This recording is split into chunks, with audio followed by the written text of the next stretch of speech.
Government must speak in one voice. If somebody is here who can reach the deputy president, amwambie let him act foolish na support his president for the total unity this country requires. We don't want to have two national press conferences. President amesema hii, deputy anaenda kusema yake. Whom do we believe? We want only one person to talk.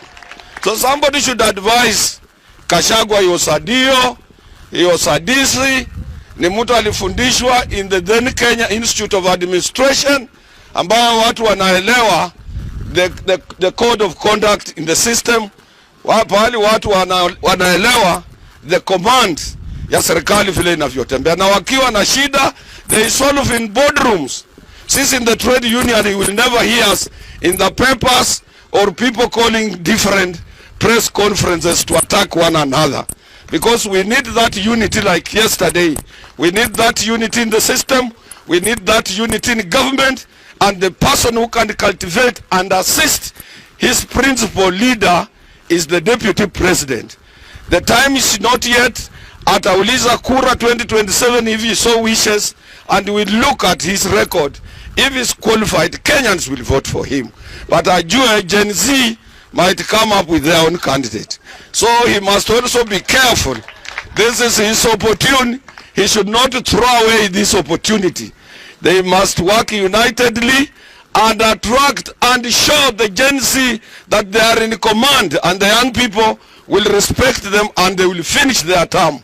We don't want to hear two different stories ambazo na tena ile mtu ana attack Haji. I was on the panel ile ilimchakua DPP. I was on that panel. I represented workers on that panel of appointing Haji. Hii mtoto ya Haji ambaye sasa ni Director General of National Intelligence Service. Huyu kijana amesoma sana. Nilishangaa kusema he was a junior officer. That time he was Deputy Director General kwa yule na nini alistaafu. Yule Deputy, yule Director General wa NSIS ambaye alistaafu juzi Ruto akikuja kuchukua usuka. He was not a junior boy in that department. This boy is experienced. Na yeye anaangalia sisi zote.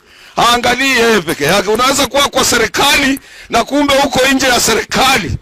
Na Gachagua might be in the government and yet is outside government and he doesn't know. Ni lazima sisi tupige frimbi, tumwambie bwana DP you are offside. Wakati wa demonstrations, most of workers that I represent could not access their places of work, and even those in the government. So we want the DP amsaidie his principle to bring this country to order. Anasema yeye ni bwana wa pasta. Naomba mama muombee sana, amweke kwa maombi, ile walio wanaita machomeshe, maombi yenyewe kweli, mpaka arudi kwa njia.